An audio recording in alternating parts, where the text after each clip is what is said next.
Hi friends, బాగున్నారా? నేనైతే బాగున్నాను. మీరు కూడా బాగున్నారని నేను అనుకుంటున్నాను. ఈరోజు మనం చేసేది టమాటో రైస్ అన్నమాట. అదేంటో కానీ మనము లంచ్ బాక్స్ కానీ ఇవేవో గుర్తుకొస్తూ ఉంటాయి, కానీ లంచ్ మధ్యాహ్నంకి కాబట్టి పొద్దున్నే మార్నింగ్ చేసి పెట్టాలి. అలాంటప్పుడు కొంచెం రైస్ పాడవకుండా, లేకపోతే కర్రీ కలిపి పెడితేనేమో ఇలా మెత్తగా అయిపోతుంది, లేకపోతే చప్పగా అయిపోతుంది కదా. కానీ అలా కాకుండా ఇలా చేసి పెట్టండి, చాలా నీట్గా, చాలా టేస్టీగా ఉంటుందన్నమాట. ముందుగా ఆయిల్ వేసి, ఒక జీలకర్ర ఆవాలు వేసి, ఒక ఉల్లిగడ్డ, 4-5 పచ్చిమిర్చి వేసి ఇలా కొంచెం బ్రౌన్ కలర్ వచ్చేదాకా ఇలా చేసుకోండి. చేసుకున్న తర్వాత 1 టేబుల్ స్పూన్ పసుపు, 1 టేబుల్ స్పూన్ అల్లం వేసి ఇలా నీట్గా చేసుకోండి.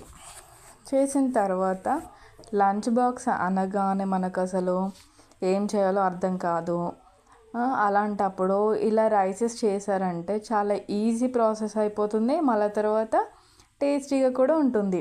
అలాంటప్పుడు ఇలాంటివి ట్రై చేసి చూడండి. టమాటో రైస్ అనగానే చాలా ఈజీ ప్రాసెస్ అన్నమాట. చూడండి ఎంత ఈజీ అయిపోతుందో. ఒక 4 టమాటాలు ఉంటే సరిపోతుంది. ఇలా వేసిన తర్వాత దీనిపైన 1 టేబుల్ స్పూన్ ఉప్పు వేసుకుంటే సరిపోతుంది. మనకు కావాల్సిన టమాటో రైస్ రెడీ. మన ధనియాల పొడి ఉంటుంది కదా, ధనియాల పొడిని కూడా కొంచెం అన్నం పైన చల్లుకుంటే చాలా టేస్టీగా ఉంటుందన్నమాట. ఒక్కసారి ట్రై చేసి చూడండి. టమాటో అదైతేనే మనకి ఈజీగా దొరుకుతుంది, తొందర లంచ్ బాక్స్ అనేది రెడీ అవుతుందన్నమాట. ఇక కర్రీ చేసి పెడితే మనకు అన్నంలో కలిపి పెట్టినామనుకో, అది టేస్ట్ అనేది వేరే మారిపోతుంది. అలా కాకుండా ఇలా రైసెస్ చేసి పెట్టండి టిఫిన్ బాక్స్లోకి, చాలా చాలా రుచిగా ఉంటుంది. Okay, thank you friends. మరి మీకు మా వీడియోస్ నచ్చినట్టయితే లైక్ చేయండి, షేర్ చేయండి, సబ్స్క్రైబ్ చేసుకోండి. మరిన్ని వీడియోస్ కోసం పక్కనే ఉన్న బెల్ ఐకాన్ని మాత్రం తప్పక కొట్టండి.